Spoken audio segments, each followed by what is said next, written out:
Bismillahirrahmanirrahim. Assalamualaikum warahmatullahi wabarakatuh. Waalaikumsalam warahmatullahi wabarakatuh. Jamaah. Yeay. Oh jamaah. Yeay. Alhamdulillah. Alhamdulillah. Alhamdulillahirabbil alamin. Allahumma sholli ala sayyidina Muhammad wa ala ali sayyidina Muhammad. Rabbi shrah li sadri wa yassir li amri wahlul 'uqdatam min lisani yafqahu qawli. Shadaqallahul azim. Jamaah Islam itu indah yang dirahmati Allah. Masyaallah. Alhamdulillah. Hari ini kita ketemu lagi di Islam itu indah, dan sebelumnya kita ucapkan terima kasih banyak. Yang sebelah kanan jamaahnya dari mana? Bandung Barat. Bandung Barat. Tepuk tangannya mana dong? Yang sebelah kiri dari mana? Pak dari Cangjaya tuh daerah mana Ibu?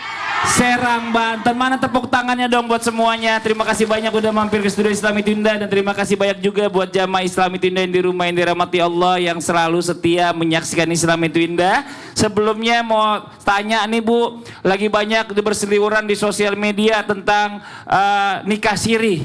Ibu-ibu mau nggak dinikahin siri? Kenapa nggak mau Bu? Nggak mau aja. Kata ibu, masa aku nikah sama siri? Digosok dong di gigi katanya. Nggak tapi gitu. nikah siri itu kan nikah yang tidak diumumkan. Tapi gimana, coba tanya dulu. Nikah siri boleh nggak Bu?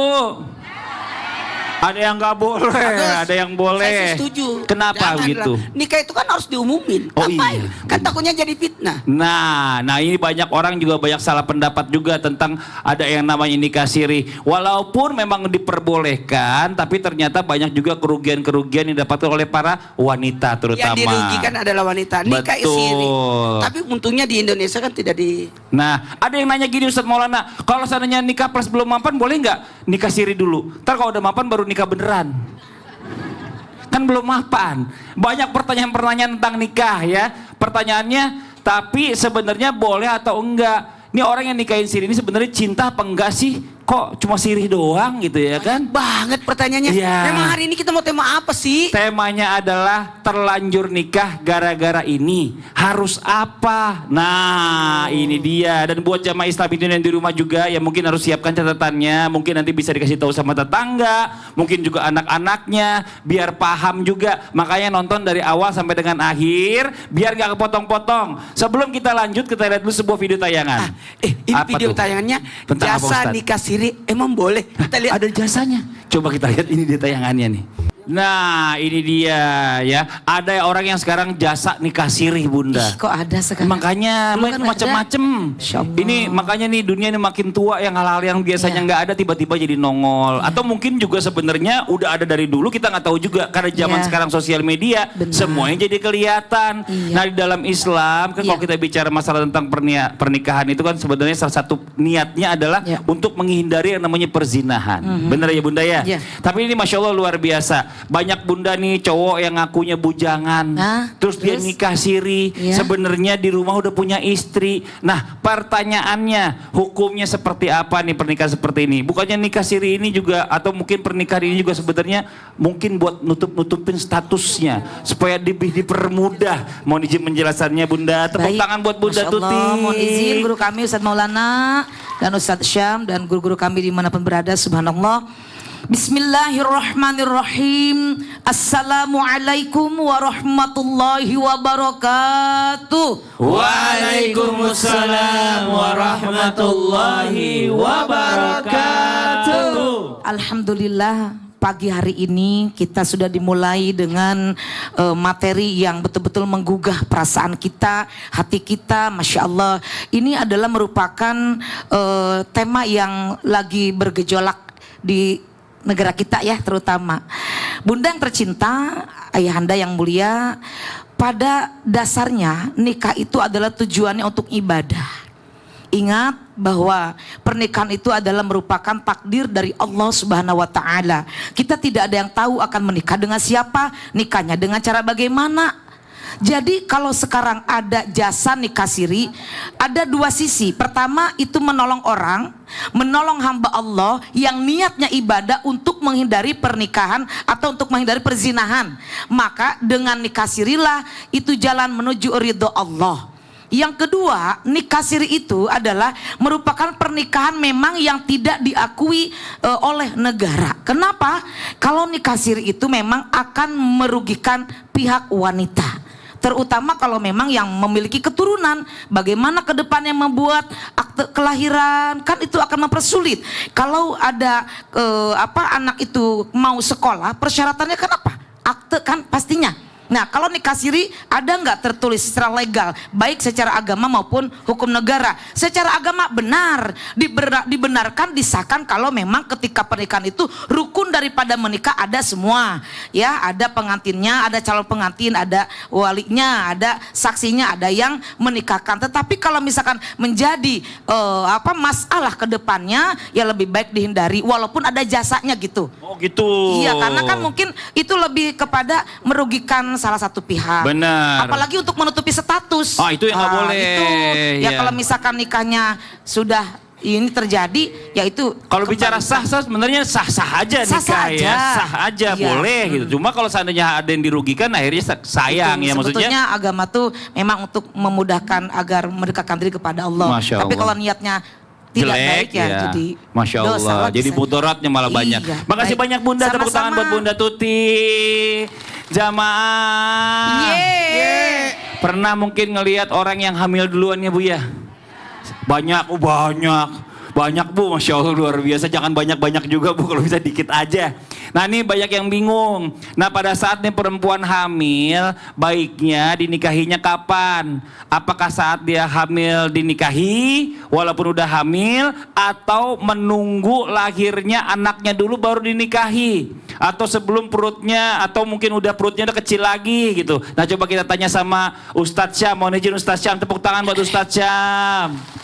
Terima kasih Bang Fadli, Tabe Guru Kusat Maulana, Bunda Tuti, para alim ulama, para jamaah yang dimuliakan Allah Subhanahu wa taala. Sebelum membahas ini, kita berdoa dulu kepada Allah semoga kita terhindar daripada hal yang insya Allah kita bahas di pagi hari ini. Mudah-mudahan tidak ada daripada keturunan kita, anak-anak kita semuanya dijaga oleh Allah Subhanahu wa taala. Kemudian jikalau ditanyakan, ada seorang perempuan hamil, katanya perempuan hamil tidak boleh dinikahi karena dia masa iddahnya adalah sampai melahirkan. Jawabannya satu, masa iddah hanya berlaku bagi perempuan yang bersuami. Kalau perempuan hamil itu bersuami, diceraikan sama suaminya, cerai hidup, ataupun meninggal suaminya sehingga dia berstatus sebagai janda, maka perempuan tersebut punya masa iddah. Masa iddahnya kapan? Sampai dia melahirkan, baru boleh dinikahi. Nah sekarang kasusnya, perempuan ini adalah perempuan yang tidak bersuami. Subhanallah. Maka bolehkah dinikahi? Jawabannya boleh. Kita bicara mazhab Syafi'i. Dalam mazhab Syafi'i boleh dinikahi ketika dia sedang hamil dan dia hamilnya di luar nikah, apalagi yang menikahinya adalah, mohon maaf, orang yang menghamilinya, untuk menutup daripada pintu dosa, menutup daripada malu, menutup daripada aib yang insya Allah setelah dinikahi sudah tertutup aib tersebut dan sama-sama bertobat kepada Allah Subhanahu wa taala. Maka dalam mazhab Syafi'i boleh dinikahi dalam keadaan dia hamil. Bukan hanya boleh dinikahi, boleh juga, mohon maaf ini, berhubungan suami istri. Pindah ke pendapat yang satunya, pendapat daripada Imam Ahmad bin Hambal rahimahullah, kalau beliau mengatakan sama sekali tidak boleh dinikahi. Pindah lagi ke pendapat yang agak tengah-tengah sedikit. Siapa dia? Imam Malik rahimahullah. Apa beliau katakan? Boleh dinikahi tapi tidak boleh berhubungan suami istri sampai anak itu lahir. Sah pernikahannya tapi tidak boleh berhubungan suami istri. Kenapa? Supaya anak yang di dalam perutnya ini tidak bisa dinasabkan kepada orang yang menikahi emaknya. Subhanallah. Maka yang mana kita pakai? Yang kita pakai yang jelas. Yang penting tujuannya adalah untuk menghentikan daripada dosa. Satu. Yang kedua, tujuannya adalah untuk menutup aib biar enggak tambah malu, biar enggak tambah banyak mudaratnya. Kemudian yang ketiga untuk apa? Untuk memuliakan sang perempuan. Kenapa? Karena kalau ada yang menikahinya, insya Allah derajatnya kembali menjadi perempuan yang mulia. Apalagi kalau dia bertaubat kepada Allah Subhanahu wa ta'ala. Berapa bulan dinikahi itu boleh, pas kandungan berapa bulan boleh dinikahi itu? Kalau dalam mazhab Syafi'i berapa bulan saja boleh dinikahi. Kalau boleh jangan tunggu membesar perutnya karena dilihat nanti sama orang.